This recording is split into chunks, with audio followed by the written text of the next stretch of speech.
Bon, on commence notre journée. Donc, je disais avec Pierre Lheureux et l'homme entier. Salut Pierre. Bonjour. Je vais d'abord te présenter professionnellement, puis après ça un peu plus personnellement. Pierre, tu as une maîtrise en andragogie. Andragogie, tu as raison. Andragogie. Tu es formateur sur l'intervention en violence conjugale. Tu es membre de l'Ordre des travailleurs sociaux et des thérapeutes conjugaux et familiaux du Québec. Tu es intervenant en CLSC depuis 41 ans. Tu es également formateur et superviseur sur l'intervention en violence conjugale. Tu enseignes depuis 23 ans au programme de victimologie de l'Université de Montréal et tu t'intéresses particulièrement à l'intervention au programme de groupe, aux clientèles masculines et au transfert des connaissances. Puis tu donnes la formation avec Gilles Tremblay aussi depuis plusieurs années. Depuis 25 ans cette année. Okay. Vous êtes deux complices là, à ce niveau-là, c'est ça. Avant de commencer, c'est un colloque sur la sensibilité masculine. Je sais pas si tu as envie de poser dans quel état tu arrives, qu'est-ce qui t'habite là. Oui. Honnêtement, j'arrive un peu nerveux ce matin parce qu'effectivement, ce que je t'ai proposé, c'est de faire un retour sur un parcours de 50 années de travail en m'intéressant aux hommes. Et parce que ça remonte à vraiment très, très longtemps. On le réalise mieux avec le recul. Et puis, comme c'est quelque chose d'inédit auquel moi-même, je me suis encore arrêté à le réécrire hier soir, je vais avoir besoin de mes notes parce que je suis un peu nerveux.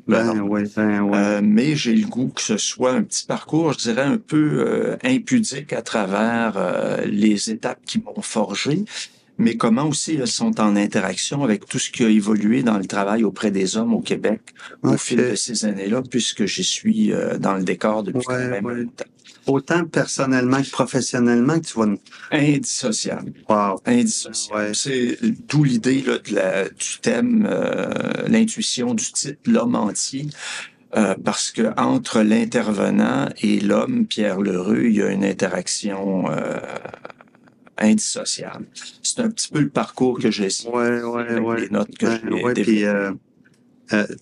Tu m'as dit ça tantôt, puis tu sais, moi je trouve que c'est encore d'une richesse là que tu nous offres là, d'avoir accès au personnel en même temps que le professionnel.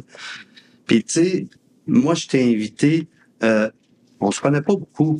On s'est connus il y a très longtemps. On se connaît depuis longtemps, mais pas beaucoup. Mais c'est ta mémoire qui nous l'a ramené parce que quand j'étais intervenant en violence conjugale, on s'est croisés. Exactement. Puis toi, tu as continué. Tu es devenu, pour moi, un incontournable là, au niveau de la violence conjugale là, au Québec. Tu formes des gens dans ce domaine-là depuis longtemps. Là. Je t'ai choisi pour ton expérience riche comme intervenant auprès des hommes. Je t'ai choisi pour l'importance de la transmission de l'histoire que tu portes. Puis, tu sais, c'est comme une pierre précieuse, tu sais, qu'on polit sans arrêt. Là où t'es rendu aujourd'hui, t'es devenu un modèle, là. Tu sais, pour moi, c'est clair. Okay. C'est clair, Pierre. Puis chaque fois que je te rencontre, puis c'est l'autre raison pourquoi je t'ai choisi, c'est l'humanisme que t'as, la simplicité comme gars et le gars relationnel. Tout de suite, on sent le relationnel avec toi. C'est là. Merci. Puis je regrette pas avec ce que j'ai entendu jusqu'à date, fait que j'ai envie qu'on t'écoute. Je te donne la parole, Pierre. Puis comme je t'ai dit tantôt, si t'es à l'aise avec ça, ça se peut que des fois, j'ajoute un petit mot. Oui, ça soit aussi un échange ensemble. Là. Oui, tout à fait. Fait qu'on t'écoute sur l'homme entier qui est Pierre Lheureux. Oui. Écoutez, je vais commencer avec quelques réflexions plus générales. Quand j'ai commencé à penser à ça, je me suis dit qui je suis. Je suis un être humain ordinaire comme tous les autres.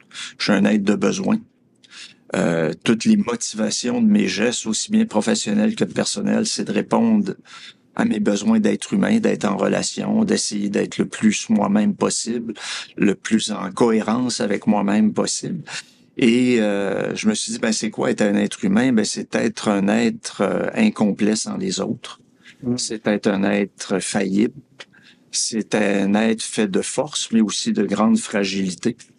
Puis c'est un des thèmes d'ailleurs que j'ai réalisé qui était comme un fil conducteur à travers mon histoire. La bataille, comme on a souvent comme être humain, avec le fait d'assumer et d'habiter notre fragilité. Tout en concevant qu'on est capable de grande force, qu'on est capable de créativité, qu'on est capable d'audace. Mais il y a aussi ça au cœur de tout ça, la vulnérabilité et la fragilité.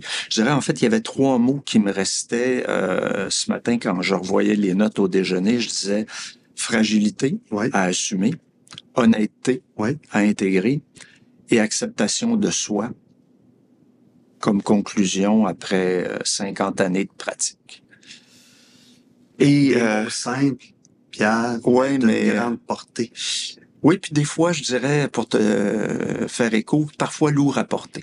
Oui, OK. C'est une des choses que j'ai réalisées dans le parcours à rebours de l'histoire. Par quoi ça a commencé? Ben, ça a commencé par des personnes qui m'ont touché, qui m'ont bouleversé. OK. Et par la suite, chaque étape du parcours, en fait, j'ai essayé de voir comment je peux étager ce parcours-là, et je l'ai étagé en 9 stations là, que je te nommerai tantôt. Et ces 9 stations-là ont chacune été faites d'éléments professionnels. OK. Mais ont été marquées d'un impact sur ma personnalité, sur ma sensibilité personnelle au fur et à mesure. Tu t'es laissé inspirer puis impacter de ton professionnel vers le personnel. En fait, comme je disais tantôt, comme tu me posais la question comment je me sentais, j'ai réalisé à quel point c'était indissociable, à quel point j'ai changé parce que les personnes que j'ai accompagnées, beaucoup d'hommes, pas uniquement, parce que bien sûr, travailler en CLSC, ça a été pendant longtemps, travailler principalement avec des femmes. Okay. Les hommes sont venus tardivement. Ah oui, OK. Tu as vu ce changement-là, toi? C'est un exemple, une anecdote que je raconte occasionnellement. J'ai commencé à travailler en CLSC en 1976. Je n'ai vu aucun homme comme client avant de donner des cours prénataux en 1980-81. Et c'est parce qu'on insistait pour que les pères accompagnent les mères dans les cours prénataux. Je n'avais eu aucun client psychosocial. Mes collègues médecins en avaient, les infirmières en avaient. L'intervenant psychosocial n'en avait pas. Quand j'ai quitté, parce que petit ajustement, j'ai quitté le milieu des CLSC en 2018, plus de la moitié de mon caseload était masculin. Bon, le fait d'être intervenant masculin faisait que j'en avais un petit peu plus que mes collègues, parce que certains cas, on me les référait. Mais la réalité, c'est que dans l'équipe psychosociale de services sociaux courants dans lesquels j'étais inscrit, c'était plus de 40% de notre caseload qui était composé d'hommes. Vers la fin. Vers la fin, en 2018. De 0 à 40%. À 40%. OK. C'est quand même pas banal. Ben, je trouve ça intéressant, bien important, là, cette donnée-là que tu as vécue. Oui. Donc, je reviendrai sur la première chose que je voulais nommer sur les personnes qui ont été influentes, parce que j'avais l'intention de relancer des questions aux gens qui écoutent pour que, dans le fond, le parcours que j'ai fait, ils se donnent la permission de le faire en même temps. D'ailleurs, j'aurai une petite astuce à proposer tantôt. Oui, puis ça me fait penser de dire aux gens, j'invite pas les commentaires, les questions, les gens apprécient ça. Oui, absolument. Merci le rappel, là, Pierre. Absolument. Donc, c'est ça, je vais commencer en parlant de quelques personnes qui m'ont influencé particulièrement dans le parcours professionnel, mais en disant, il serait intéressant que vous posiez, ceux qui écoutent, vous posiez. Ah oui, moi, je vais me la poser. Qui ont été les personnes cruciales et pourquoi ont-elles été si cruciales?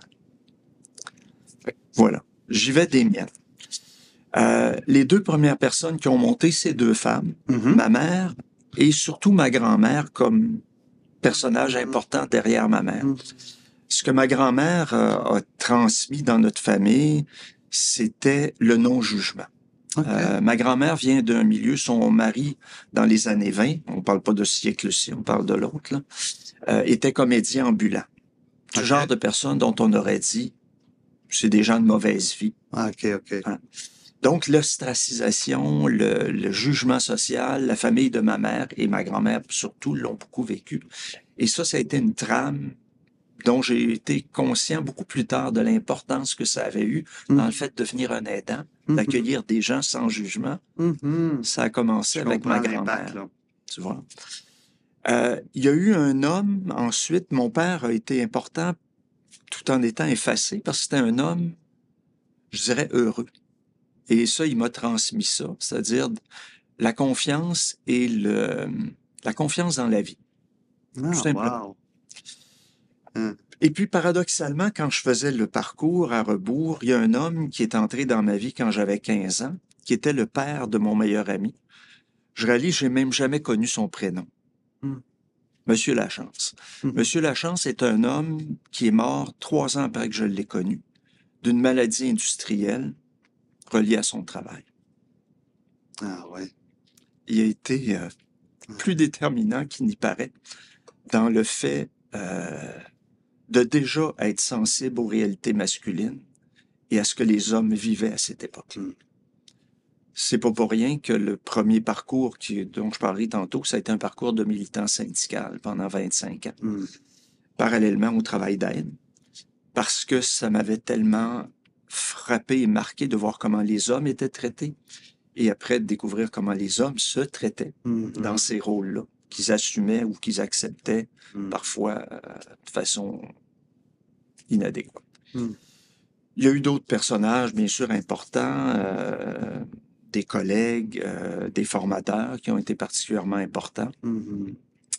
Mais il y a eu également les personnes, un peu comme ma mère, mon père, qui étaient au centre de ma vie personnelle. Mes 3 compagnes qui m'ont chacune transformé. André, la première, par l'apprentissage de l'intimité. J'étais un homme qui avait fui l'intimité pour donner une anecdote, mon père travaillait pour une compagnie que je nommerai pas pour faire depuis le placement de produits, parce qu'elle existe encore, qu'il déménageait aux 2 ans pour que, comme chef d'équipe, il s'attache pas trop à ses employés. Tu vois comment les hommes étaient traités et acceptaient de se traiter. Faut pas qu'il y ait d'attachement qui se crée là. Exact. Alors, dans la relation entre hommes. De cette réalité-là, moi, j'ai été l'enfant qui perd ses amis à tous les 2 ans. Je comprends. Et André, dans le fond, ma première compagne, m'a fait réaliser que malgré tout l'amour que j'avais, elle sentait cette distance, cette difficulté des fois à s'attacher. Et elle m'a donc aidé à surmonter ça. Ma deuxième compagne, Mona, avec qui j'ai été elle aussi une 20aine d'années,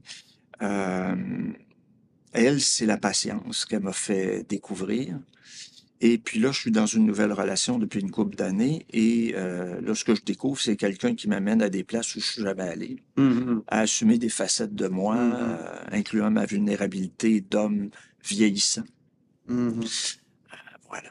Fait que donc, il y a eu toutes ces personnes-là qui ont été importantes, plus ceux que tu as nommés, Gilles, comme complice depuis plus de 35 ans, 43 ans, en fait, pour être précis, 43 ans cette année.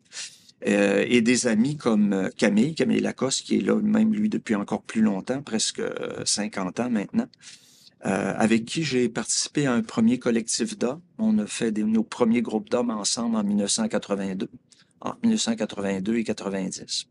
Donc voilà les personnages. Fait que j'aimerais que toi, comme les autres, vous disiez, écoutons, c'est qui a été marquant pour moi et comment, par quoi? Ben, qui a été marquant, tu sais, quand je t'écoute, ce que je trouve touchant, c'est aussi l'aspect que tu as retiré spécifique avec chacun qui t'a aidé à te modeler.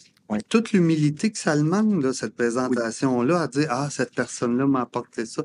On s'est pas fait tout seul, là, tu sais, là. Puis jamais. Avoir des modèles, ben, ça nous aide à nous construire. Moi, j'aime beaucoup ça t'entendre, là. Je dirais de ces modèles et influences. Des fois, c'est pas le modeling comme l'influence. Oui, je comprends. J'aurais un deuxième jeu de questions à laisser aux gens qui nous écoutent et à toi par la même occasion. Ben, tu sais, juste une affaire sur ton affaire de modèle, puis de personnes d'influence. C'est pas rare chez les gars que j'entends qu'il y a des gens qui ont eu beaucoup d'influence sur eux, des femmes. Oui, absolument. C'est comme moi, Colette Portelance, une inspiration. C'est ça. Fait que je retiens ça aussi, l'ouverture. Ça peut être un homme ou une femme, là. Oui. Là, je vois que ça va être difficile d'être dans mes temps, fait que je vais m'astreindre à être un peu plus discipliné sur certaines choses, plus direct peut-être. Donc, j'aurais le goût de proposer aux gens comme à toi que vous m'écoutiez raconter des jalons de mon histoire, mais que vous m'écoutiez très distraitement. En fait, si votre esprit partait dans toutes sortes de directions, je serais probablement plus content, peut-être moins gêné aussi. Je vais essayer, mais ça va être dur. Ça va être dur peut-être. Hein. Mais l'idée, c'est simplement, dans le fond, qu'au fil des évocations que je vais faire, vous pensiez, vous laissiez remonter, vous, les évocations des étapes qui ont été importantes. Parce que je vais y aller en fonction d'âge, donc ça va être facile pour vous de vous dire, ah oui, moi, à cet âge-là où j'étais, qu'est-ce que je faisais, qui était important, comment. Donc, voilà. Ben écoutez, je vais recommencer, je vais revenir un pas en arrière en revenant à mes années d'études et de fin d'adolescence.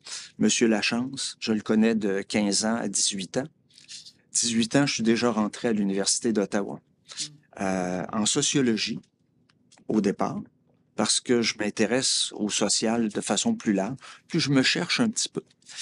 Mais Monsieur Lachance, avec sa maladie industrielle, déjà oriente une partie de ma sensibilité qui est, oui, le social m'intéresse, mais comment une personne peut accepter de vivre ça? Et donc là, je me dirige vers psycho à l'Université d'Ottawa. J'entre en sociaux, je bifurque vers la psycho. Et tout en étudiant ça, ben, je suis militant. Je suis déjà militant. Je suis militant de syndicalisme étudiant. Je suis militant de comité de citoyens. Je suis militant en 72 de comités d'étudiants qui viennent en appui au Front commun, au premier Front commun du secteur public, grâce à rappel glorieux de voir que ça peut changer les choses quand on est unis, ce qu'on a vu cette année avec le enfin nouveau Front commun. Mais donc, cette militance-là, en parallèle aux études en psycho, fait que je suis en contact avec des militants syndicaux, je suis en contact avec des comités de citoyens, j'accueille des déserteurs américains qui fuyaient la guerre du Vietnam, j'accueille des réfugiés des coups d'État au Brésil, en Argentine et au Chili. Et je dirais que ça va être déterminant parce que tout en faisant tout au reste de ma vie une carrière d'aidant, personne par personne, petit groupe par petit groupe, il y a un marqueur de fond qui est tout est social. La condition de chacune des personnes, hommes ou femmes que je rencontre, est en grande partie sociale. Et ça va se confirmer dans le travail de relation d'aide, comme je disais, auprès des femmes pendant plusieurs années avant d'avoir des hommes comme client et avant moi-même de m'inscrire dans une démarche de groupe d'hommes. Parce que leur condition était une condition sociale. Les souffrances qu'il y avait, les séparations qu'elles voulaient initier, les conflits qu'elles vivaient étaient le reflet de l'époque et du rapport des hommes et des femmes de l'époque.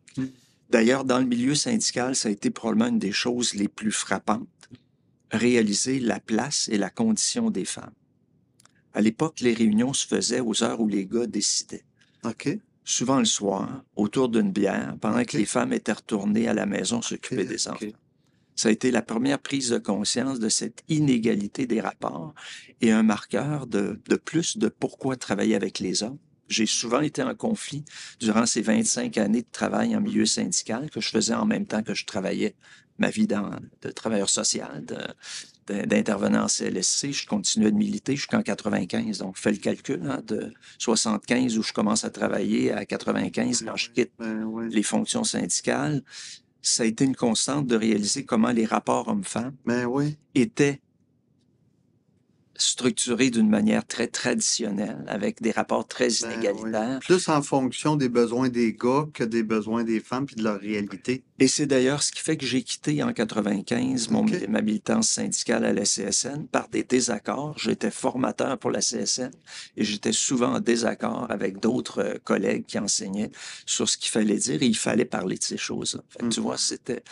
Donc, travailler auprès des hommes militants était aussi une des choses que je faisais déjà depuis le premier collectif d'hommes. Ce qui fait que là, ça me force à revenir un peu en arrière. Oui, oui. 80, 81, en fait 81 principalement, moi et ma compagne André, on attend notre fille, le seul enfant que j'ai eu. Et j'ai été le premier à prendre un congé parental. OK. D'1 an pour m'occuper de ma fille à la maison. Et ça a été probablement le premier vrai contact avec la fragilité et la sensibilité. Je dirais que je pouvais bien être un gars sensible, intéressé, attentif en relation, mais s'occuper d'un enfant à temps plein, c'est d'entrer en contact avec toute la gamme des émotions qu'on a souvent voulu éviter comme homme dans notre vie. La fragilité, l'impatience, la frustration, l'impuissance. Ben oui. Et là, tu réalises, fuck, je suis un être humain avec une hostie de gamme d'émotions dont la majorité, je les côtoyais pas au quotidien. Ouais. Fait que tu peux plus être pareil. Tu peux plus donner des cours prénataux de la même manière. Ça t'a transformé. Ça m'a transformé, puis ça n'a jamais cessé d'être à la base de plein d'autres éléments après. Malgré tout ça, comme ben des hommes et ben des professionnels, j'ai pas voulu rester si collé que ça au quotidien avec ma sensibilité. C'était un peu trop fatigant au quotidien, là, tu sais. Entrevue après entrevue, des fois, c'est un peu dur. Ouais. Fait que c'était comme, j'ai réalisé que j'étais, malgré que tout ce que ça avait réveillé, j'étais dans un parcours un peu d'aller-retour, d'apprivoiser, puis de prendre un petit peu de distance pour pas que ça rentre trop dedans. Jusqu'à temps que je me rende compte que c'était impossible de garder la distance et que j'ai, avec l'aide de formation que j'ai eue, à apprendre à cohabiter avec ça. Être capable de mettre le pied sur le gaz, mettre le pied sur le frein, laisser rentrer, fermer un peu les avec un mouvement des fois plus en contact, un peu moins, plus... Pour être capable d'être là avec l'autre sans se perdre. Il y a un auteur que j'aime bien qui parle de la fragilité et de la vulnérabilité comme de quelque chose qu'on a parce qu'on a accepté d'être touché et bouleversé sans perdre complètement pied, en ayant soit une capacité de le gérer ou assez d'aide pour être capable de le gérer. Fait que donc, la parentalité, ça a été probablement le deuxième gros morceau, vraiment découvrir à quel point j'étais un être habité de toute la gamme des émotions, puis que c'est pas ma socialisation qui me préserverait de ça. À partir du moment où je décidais de continuer de m'engager dans la relation. Relation intime aussi. Ta fille, bébé, c'est... Oui. Et puis là, l'écueil que j'avais quand je pensais à cette présentation-ci, c'est qu'il y a plein de choses qui se télescopent et qui sont en parallèle. Je travaille comme intervenant, je suis militant syndical, je me rends compte de tout ce que ça brasse en moi. Je décide de m'intéresser au groupe d'hommes. Comme je disais, premier collectif auquel je me joins, 1982, 81-82, peu de temps après, les cours prénataux. Le collectif, à l'époque, s'appelle Homme Info, qui deviendra avec le temps Cœur à tout. On côtoie Guy à l'époque, Guy Corneau. On se croise. Lui-même est dans des réflexions. Nos groupes d'hommes, nous, sont déjà commencés quand le réseau Homme Québec est lancé. Qu'est-ce qu'on y vit? On y vit l'expérience d'aller dans toutes sortes de directions et c'est une expérience qui est à la fois personnelle et militante. À l'intérieur du collectif, on se rend compte, on travaille sur nous, on se parle. On est un groupe qui a varié, hein, en fait. Moi, quand je me suis joint au groupe, il était dans une transition où plusieurs avaient commencé à s'investir en violence conjugale et familiale ou en parentalité, paternité. Mais nous, on était un collectif plutôt général, un collectif de réflexion et de sensibilisation. On faisait des événements publics, des cas. Excuse-moi, là, il y a comme un son qu'il faudrait couper, là.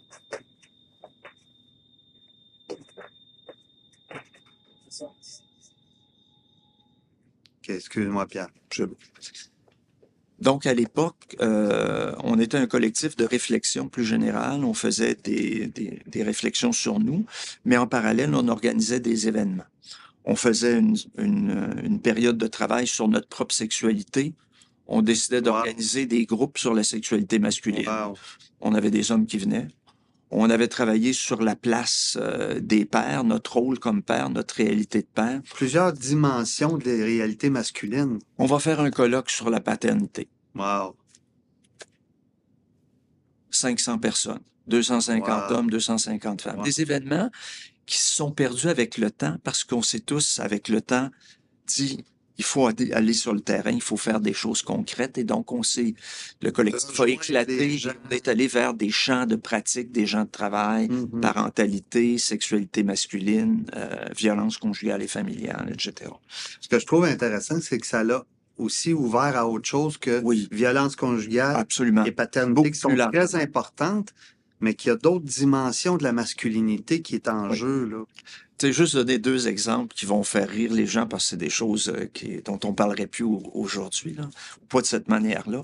À l'intérieur du collectif, ça, c'était juste avant que j'arrive, il y avait un groupe qui participait à un projet pilote d'expérimentation de culottes chauffantes pour réduire notre production spermatozoïde et comme homme contribuer à la contraception. Qu'il n'y ait pas que nos compagnes qui se préoccupent de ça, que nous, on fasse ce bout-là de notre côté. On peut-tu faire une différence? C'est vrai que j'aurais pas pensé à ça. Moi non plus. Si je l'avais pas su, je l'avais pas vu. Une autre chose qu'on faisait, donc les ateliers, je pense à un défunt ami, Jacques Brouet, qui a été aussi un des pionniers en violence conjugale au Québec. Jacques et moi, on a fait des ateliers sur la sexualité masculine. C'était des ateliers assez simples, ça durait une journée et on avait une question. Pourquoi est-ce que vous baisez? Et on passait la journée là-dessus. Une question. Mais ça ouvre la porte. On sortait tous de là transformés parce qu'on réalisait que notre rapport à la sexualité était infiniment complexe. Notre parcours pour développer notre rapport à la sexualité avait été complexe, pour pas dire parfois compliqué. Donc, on était dans cette mouvance. D'une question simple à toute une complexité masculine. Là. Voilà. Et tu vois, c'est le genre de sujet qui, malheureusement, s'est perdu et est devenu un peu...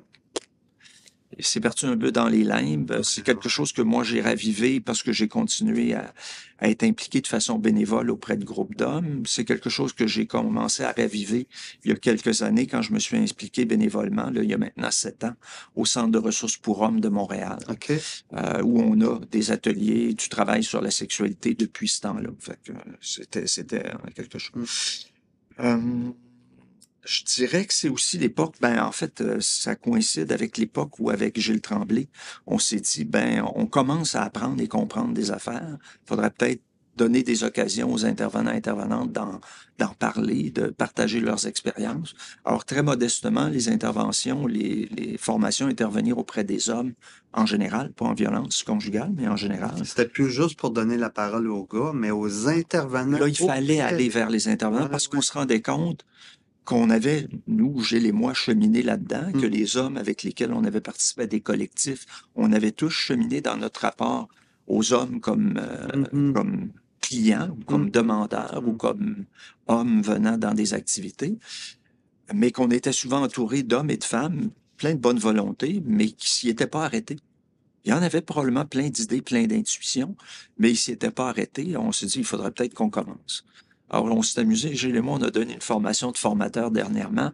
J'ai sorti le premier cahier qu'on avait fait en 1999, qui faisait une 40aine de pages, des photocopies de quelques articles, quelques notes qu'on avait mis, alors qu'aujourd'hui, on est rendu avec un cahier qui fait 260 pages, là, puis du matériel, puis encore, on couvre pas tous les sujets. Mais c'était le fait de dire, je réalisais qu'à ce moment-là, transmettre, partager, interpeller. Et interpeller pas juste des connaissances. Gilles a beaucoup apporté de ce côté-là. Moi, ce que je trouvais important, c'était qu'on puisse aussi parler de ce qu'on vivait au quotidien. Moi, j'étais au quotidien. Gilles était encore beaucoup à ce moment-là. Il n'était pas encore à l'université comme professeur, mais on parlait beaucoup de ce qu'on vivait avec les hommes qu'on accompagnait et avec notre propre parcours personnel. Assez innovateur quand même, une place au vécu des intervenants qui aident les hommes, là. Le premier thème de nos formations, 25 ans plus tard, puisque ça fait 25 ans qu'on les donne, c'est quel est votre rapport aux hommes dans votre vie? Quels sont vos comptes transferts quand vous recevez un homme pour la première fois? Tout ce que l'intervenant vit à aider les gars, là. C'est la base. C'est la base. Et comment on est habité nous-mêmes, chacun, chacune, intervenant, intervenante, par les hommes. Comment ils nous ont marqués. C'est quoi qu'ils ont fait dans ma vie, les hommes? Ils ont-tu fait des belles choses? Ils m'ont-tu inspiré, comme mon père, par exemple, une vision confiante dans la vie? Ou s'ils m'ont instillé la peur? Est-ce qu'ils m'ont transmis de la colère? Ou est-ce qu'ils m'ont transmis un sens de l'émerveillement? Et c'est crucial, parce que ça change comment on va accueillir l'homme qui va arriver à 10h, 11h ce matin dans mon vie. Tout à fait. Voilà. Hey, bon, le temps file vite. Ah, mais c'est tellement intéressant, Pierre, de t'écouter. Le prochain jalon, je l'ai évoqué, c'est l'engagement en violence conjugale. J'ai commencé à intervenir à Option, d'abord de façon bénévole, parce qu'on n'était pas financé assez pour que tout le monde soit payé. Il y avait 2 permanents payés. Le reste, la première année et demie, 2 années où j'y étais, on nous donnait un petit quelque chose, là, mais c'était pas professionnel au sens payé. C'était professionnel au sens du contenu. On est allé se former aux États-Unis dans les meilleurs groupes.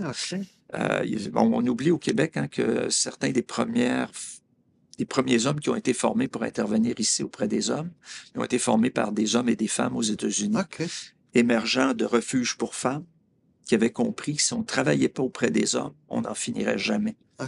Et pour moi, donc, tout le travail autour de la violence conjugale, que ce soit quand on s'est croisés autour de l'ARIVE, l'Association des ressources intervenant auprès des hommes violents, heureusement rebaptisée à cœur d'homme, ce qui représente pas mal plus la mission, c'est-à-dire changer les hommes en allant au cœur de ce qu'ils sont, de ce qu'ils vivent. Donc, écoute, c'est un parcours de presque qui va faire 40 ans l'an prochain, là, en violence conjugale et familiale. Oui, 20 quelques années à l'université pour enseigner en criminologie et victimologie, mais toujours avec cette logique qui est émergée graduellement, qui est de dire et moi, est-ce que j'ai été violent? Est-ce que j'aurais pu l'être? La première réponse, je pense que j'ai probablement été impatient et injuste souvent, comme bien des hommes, bien des femmes. Heureusement, toujours accompagné, toujours en relation d'aide, toujours supervisé. Probablement que ça m'a évité des dérives que j'ai vues chez d'autres.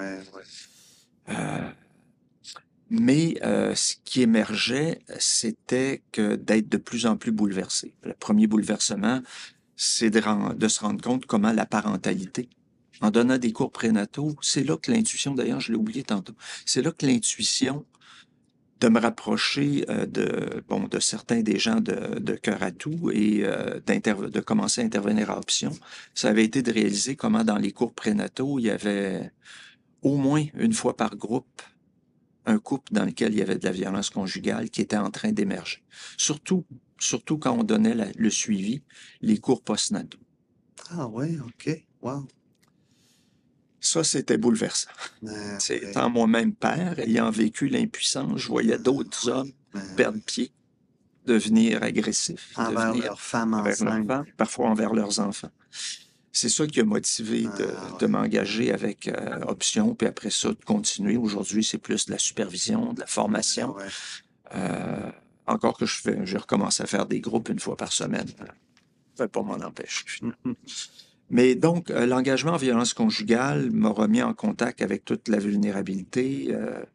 J'en ai fait en milieu carcéral pendant 10 ans. J'en ai fait en milieu communautaire depuis 85, j'en fais. Et ce qui émergeait, c'était comment, de nombreuses fois, après les groupes qui se faisaient en soirée, je revenais seul en voiture, même après avoir eu un bon débriefing entre collègues. Je revenais souvent seul en voiture en pleurant.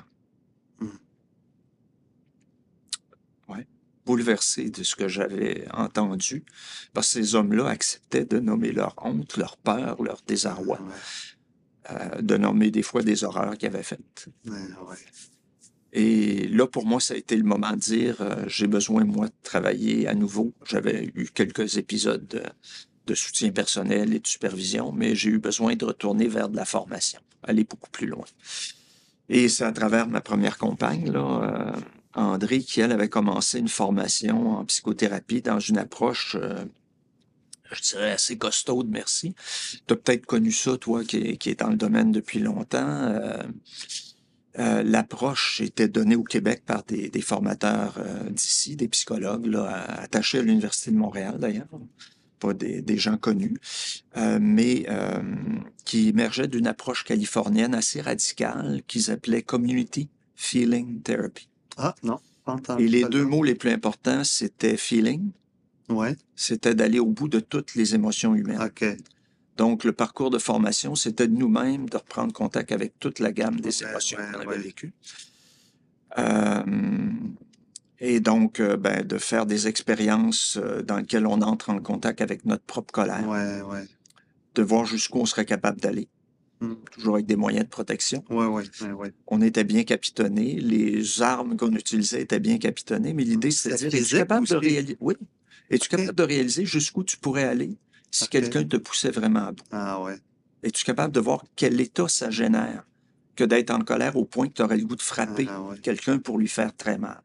Faire prendre conscience que ce qui peut t'habiter comme potentiel d'agressivité puis de violence, là. Et pareil avec la peine. Ah oui, OK. Si tu t'acceptes d'aller au fond de la plus grande peine que tu as eue, de la plus grande peur que tu as eue, de la plus grande incompréhension, confusion devant une situation que tu as eue, tu vas te sentir comment? D'où le deuxième mot qui était important, community. Tu fais pas ça tout seul. C'était toujours on était contacter une profondeur, mais en relation avec 4 ans d'un parcours d'équipe. Okay. Soudé, dans lequel non seulement on travaillait sur nous, mais on accompagnait des clients tout en expérimentant nous-mêmes au fur et à mesure. Juste te donner un exemple, on faisait des groupes qui duraient une semaine, 10 jours, intensifs. Et il y avait 7 heures avec les clients et 7 heures en équipe. Wow. Alors pour moi, ça a été définitivement le point de rupture finale avec la dissociation professionnelle, personnelle. OK. J'ai vraiment compris comment, quand un client me touchait, une cliente me touchait, qu'est-ce qu'il touchait. Qu'est-ce qu'il touchait. Et que je pouvais, ça a été le deuxième grand pas, ça a été d'accepter de le montrer. D'accepter d'intégrer à la pratique le fait d'être bouleversé. Ça allait jusque-là, une congruence thérapeutique, là. Oui. Qu'on gère, bien sûr. C'est pas de bouleverser le client parce que l'aider, là. Non, ni d'aller trop loin parce qu'il faut aussi que je mesure en fonction de la capacité de recevoir de la personne qui est là. Moi, je peux bien sentir une gamme étendue. Si lui, ce qui est adéquat, c'est ça, c'est ça qui va s'appliquer. Moi, par contre, je vais travailler le reste après. Avec discernement. Oui. Et d'accompagnement tout le temps. On fait pas ça seul. Et l'idée est restée, d'ailleurs, d'être toujours en réseau et en accompagnement. Ce qui fait que j'ai réalisé qu'avec le temps, on peut être à la fois hyper sensible, hyper bouleversé et parfaitement capable d'aussi intervenir à partir du moment où on a été capable de l'accueillir et de l'assumer. Qu'on ne s'en défend pas. Voilà. Mais ça veut dire qu'on accepte que parfois en séance, mais plus souvent en dehors des séances, on va être pris d'un méchant tremblement. Le corps va relâcher toute la tension que l'événement, que tu n'as pas pu laisser sortir dans l'événement, la personne n'était pas là, pas. Mais toi, tu as eu les frissons de l'effet qu'il a fait sur des gens. Parce que toi, tu sais ce que ça fait comme effet. Tu es allé voir ce que ça pouvait faire d'être devant quelqu'un dont tu vois les yeux changer. Soit pour la détresse, tu dis, ma foi, il va se tirer. S'il y avait une arme, il se tirait, ce gars-là. Ou si on n'était pas dans un bureau, il me sauterait à la gorge parce que là, ce que je viens de toucher, ça le... Voilà. Donc ça, comme je dis, ça a été le tournant définitif de dire ma réalité d'être humain, elle cohabite en permanence et je dois l'assumer. Je dois être capable de la distiller pour l'utiliser quand c'est pertinent, mais d'accepter que je vais quand même la sentir, même si je ne pourrais pas l'utiliser parfois immédiatement, et que moi, je vais avoir à le travailler. Au-delà de la supervision, de la thérapie personnelle que je faisais périodiquement quand j'en avais besoin, ça a amené avec la conscience que faire ce métier-là, c'est d'accepter non seulement d'être bouleversé là, mais d'être bouleversé dans le ventre. Et une des choses que j'ai réalisées dans les moments où j'avais des tremblements ou des grosses pleurs entre des séances, ça a été que il restait toujours des traces, tabarnak. C'est pas vrai parce que tu parles que tout part. Et là, j'ai connu des gens qui travaillent dans la même bâtisse où on est aujourd'hui. Ah ouais, OK. Ouais. 2 massothérapeutes qui, pendant 5 ans, ont fait qu'une chose, travailler mon ventre pour dégager tout ce qui s'accumulait semaine après semaine dans les groupes en violence conjugale et familiale, dans les groupes sur la sexualité masculine, etc. Alors, je venais m'étendre au dernier étage ici, sur la table de Louis ou sur la table de Guillaume. Il ne s'occupait que de mon ventre et je tremblais, je transpirais, je pleurais. Mais à chaque fois, je ressortais à nouveau disponible.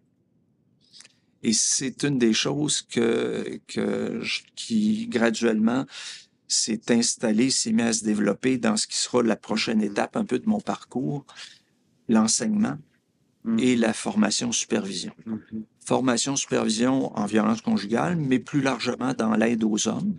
Mais pour augmenter ta compétence, Pierre, tu as accepté de te regarder. Oui. De te laisser toucher par toi. Bouleversé par moi. Te laisser bouleverser, c'est ça qui m'impressionne, Pierre. Ouais. Le défi suivant, ça a été, Yvan, de dire, OK, est-ce que je peux bien le vivre, moi, comme intervenant. Quand je le fais dans le groupe, je le fais avec une ou un complice qui me connaît, qui sait que je m'en vais là, puis qui accepte. Quand je travaille individuellement, j'ai la pleine maîtrise de ça. Mais à partir de quel moment je décide que je vais l'enseigner? Les jeunes intervenants que je forme... Enseigner cette façon de devenir un intervenant en s'incluant dans le travail. En s'incluant et en s'intégrant là-dedans. Wow. C'est ça. Transmettre ça. Transmettre ça. Avec le fait d'accepter aussi 2 choses. Le jugement. T'en as reçu? Bien sûr. J'ai quelquefois tremblé à l'idée, je vais en parler, mais là, je ne sais pas si je vais être entendu, accueilli, jugé. Par les intervenants? Par les intervenants. Tu sais, c'est une chose d'aider quelqu'un qui est en détresse. C'est une chose d'essayer de transmettre à un collègue, une collègue. Écoute, je pense que rendu là, il faudrait que tu lui montres que tu as senti la peur que ses enfants ont peut-être senti. Que tu as été capable parce que tu essaies d'être attentif à cette dimension-là, à ça. Que tu as senti que ce qui contenait, c'était pas de la colère, c'était de la rage. Puis ça, c'est dangereux, la rage. Ça ne se gère pas comme la colère. Fait que c'est sûr que décider, j'ai commencé par la supervision parce que c'est encore là avec des gens que tu connais, avec qui tu as eu le temps de créer un lien, une certaine intimité, un certain contact.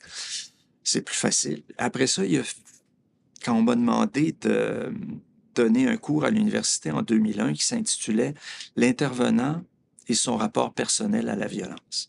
Parce que l'un des dirigeants du programme en victimologie qui s'appelait mieux d'ailleurs, à l'époque ça s'appelait « Violence et société ». Plus large.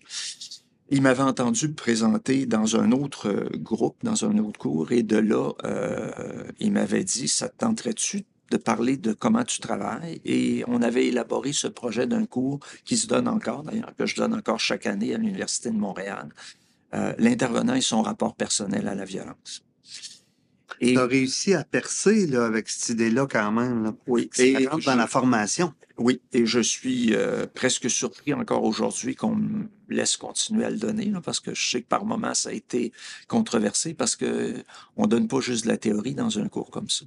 La base, c'est mon propre parcours personnel que j'ai transmis par un journal de bord aux étudiants, où ils doivent faire une grande partie des travaux que moi-même j'ai fait. Reconstruire leur ligne de vie autour de leurs événements importants, mais autour de la violence dans leur vie.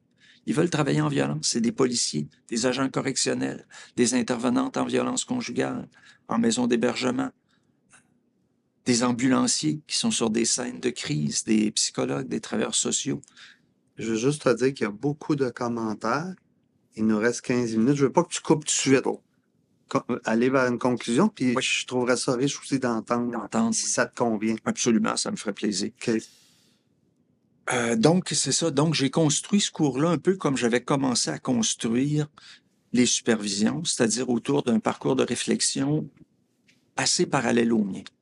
Ça a été quoi les moments clés de mon histoire? Quelles sont les personnes qui m'ont marqué? Quel est le rapport que j'ai à l'agressivité, à la colère, à la violence?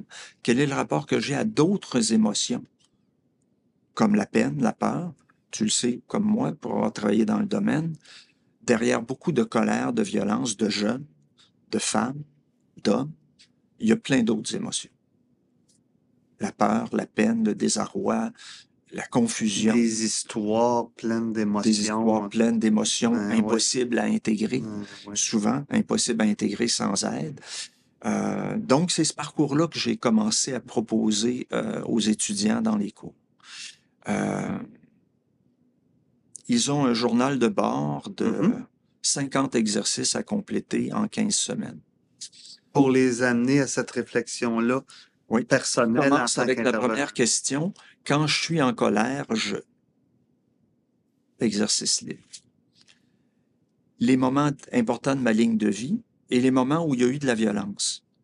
De la violence que j'ai vécue, de la violence dont j'ai été témoin, de la violence que j'ai faite.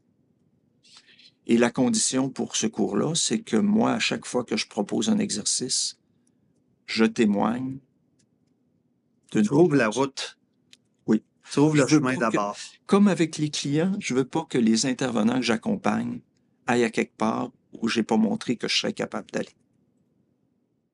C'est l'une des premières choses que je fais. Je nomme une des premières violences conscientes dont j'ai été conscient. À la petite école, je déménageais souvent.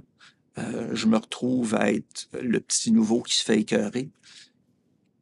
Après 3 écoles différentes, la 3e, j'ai fini par trouver que j'étais capable, moi, avec les mots. Fait que il y avait un petit gars dans la classe, un local, comme je disais dans le temps.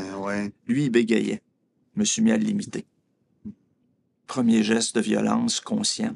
Je l'ai imité pour que ce soit lui qui devienne le commissaire et pas moi. Fait que tu sais, quand tu veux enseigner aux gens d'aller là avec les clients, il faut que tu leur dises, il va falloir que vous soyez capable. Puis même si eux témoignent pas, j'ai pas eu à dire, je pense, j'ai jamais eu à dire à un client cet exemple-là. Mais quand je les regarde, ils voient que dans mon regard que je sais, parce que oui, j'en ai fait moi aussi des gestes inadéquats. Ce qui est pour moi la condition pour arriver à aller très loin dans l'accompagnement. Et qui montre que je peux par moment être ému, reprendre brièvement contact avec des vraies émotions, les miennes, pas des affaires factices. Et en même temps, rester en contact avec toi. Le fait de les visiter aussi, c'est que tu perds pas pied quand ton client, ça t'amène là. Exact. Tu es capable de l'accompagner parce que tu es capable de t'asseoir là. Voilà.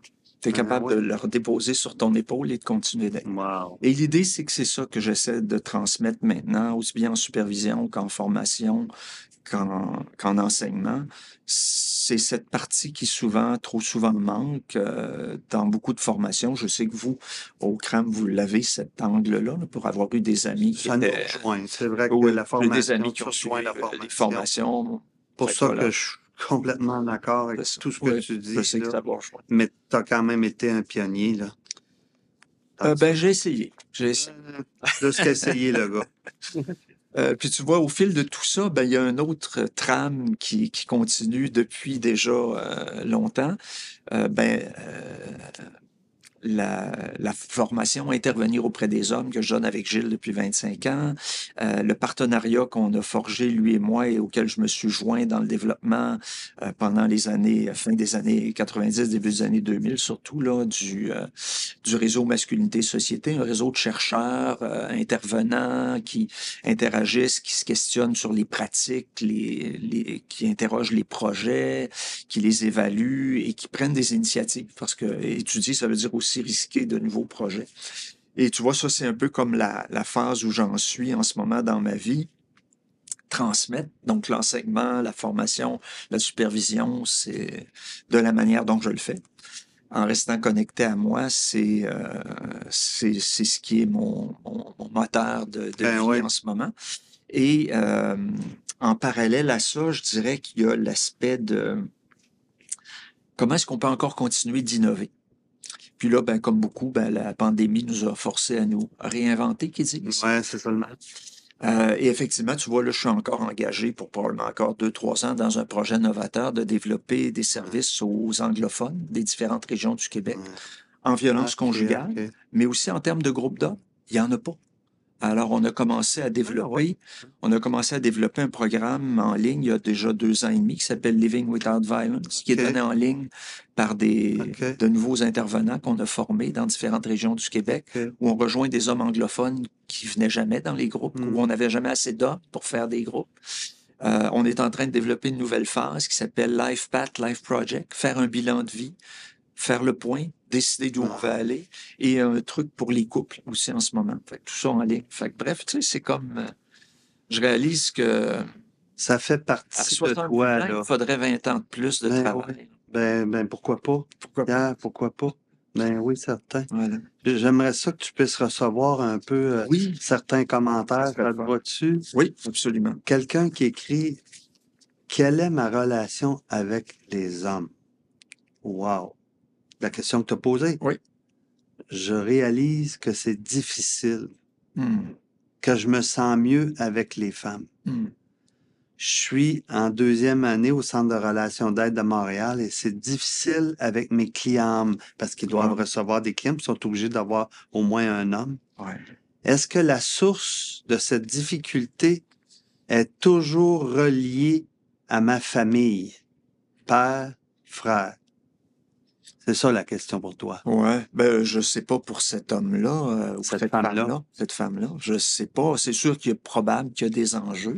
C'est peut-être plus général aussi. Des fois, c'est de la génération dont on est. C'était quoi l'environnement? C'était quoi les rapports hommes-femmes? Au-delà du père et du frère. Oui, c'est ce que je disais quand je parlais de mon parcours en milieu syndical. Ça reflétait pas ce qui se vivait dans ma famille où il y avait beaucoup de bienveillance. Mon père et ma mère. Mais ça reflétait le milieu très masculin dans lequel je vivais et les rapports hommes-femmes étaient des rapports... Fait que ça peut aller au-delà de la famille. Ça peut aller au-delà de la famille. Ça. Mais ça vaut la peine de prendre le temps de regarder qui ont été les personnages marquants, en quoi, qu'est-ce qu'ils ont eu comme impact. Puis, faisant ce travail-là, on arrive, on n'efface pas, on intègre. C'est ça l'important de ton message depuis tantôt, là. On n'efface rien. Quelles sont les ressources qui peuvent m'aider à améliorer ma relation avec les hommes? Et merci pour votre générosité et la grandeur de votre âme que vous nous livrez. Quelles sont les ressources pour m'aider à améliorer ma relation aux hommes? Intéressant. Ben, je dirais que ça correspond un petit peu à ce qui était posé dans la première question. C'est refaire votre propre parcours. Comprendre quel a été le rapport aux hommes et l'accepter. Accepter qu'il y a des hommes... celle-là, hein? Oui. Accepter qu'il y a des hommes qui m'ont bouleversé. Accepter qu'il y a des hommes dont j'ai eu peur de me rapprocher. Puis comprendre pourquoi. Sans jugement. Comprendre pourquoi. Comprendre et accepter. OK. Est-ce possible de renommer le nom de l'auteur qui parle de la vulnérabilité? Ah oui. Ouais, ben je me suis... Pierre Turcotte en a parlé aussi. Ah non, Pierre, toi, t'en as parlé au début de la conférence. Oui, effectivement. Ben oui, je vais en toucher un mot. En fait, si tu permets, je vais citer trois auteurs. Vas-y. 3 livres, puis on pourra les mettre éventuellement. Là. La personne en question, c'est Bernard Hugueux, un Français, qui a écrit un livre qui s'appelle « Traverser nos fragilités ». OK. Ce qu'il dit, grosso modo, il dit « Nos fragilités, c'est la porte d'entrée vers la compassion. C'est ma fragilité qui me permet d'entrer en contact avec celle de l'autre. » Une compassion que je vais offrir aux autres en plus. Okay. Les 2 autres livres qui sont importants, Tara Brach, L'acceptation radicale de soi. OK. Le titre dit tout. Et le troisième, Paul Wilkes, L'art de l'honnêteté ou intégrer à sa vie la confession. Ça veut dire être capable de se regarder, capable de se regarder dans le miroir en disant oui, je suis ceci, je suis aussi cela. Voilà. Incluant de voir que même à mon âge vénérable, à 70 ans. Toi, tu n'as pas écrit de livre? J'ai écrit des chapitres dans différents livres, mais plus sur des sujets sérieux. C'est pas sur moi, finalement. T'en détiendrais un, là. J'aurais peut-être un petit quelque chose. Tu cherchais quelque chose à faire les 20 prochaines années, je pense pourrais écrire un peu. Ben, sérieusement, c'est sûr. Quelqu'un qui dit « Quel bel homme sensible, je l'écouterais pendant une semaine, un mois. » Parce que un mois, à quelque chose. Peut-être ça long, par contre. Peut-être que tu redirais des choses à travers ça. Ça se pourrait que je me répète.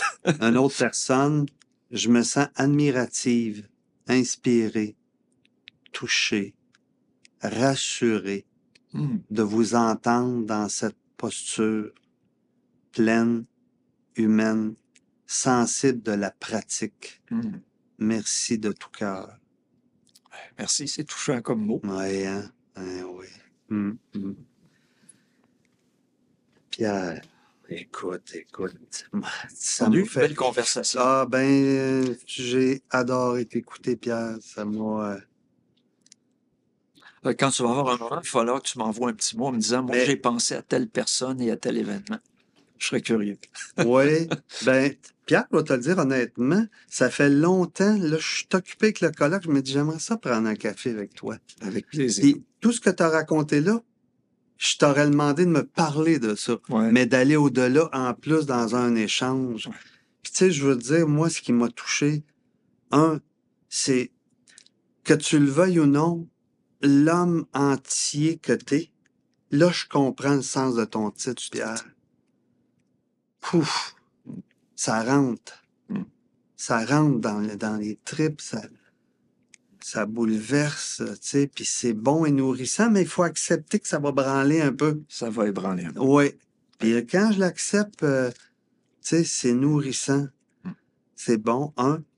Tu m'inspires aussi à l'humilité, Pierre. D'un, pour la personne que tu es, avec simplicité, tu nous parles d'une grandeur de démarche. Tout ce que tu nous as expliqué là, en 45 minutes, là, c'est des années de travail, de courage, de dépassement, d'accepter d'être transformé par l'extérieur. Puis l'humilité, Pierre, tu sais, moi, je fais ce colloque-là, tu sais, j'ai l'impression que j'amène quelque chose de nouveau, non. Tu réunis, par contre. Il y a bien d'autres choses avant, mais tu me l'as rappelé. Puis j'en suis bien content. On arrive là, à ce colloque-là aujourd'hui, parce qu'il y a eu tout un job en arrière. Colette Portelance, elle dit, on crée rien, là, on fait la suite.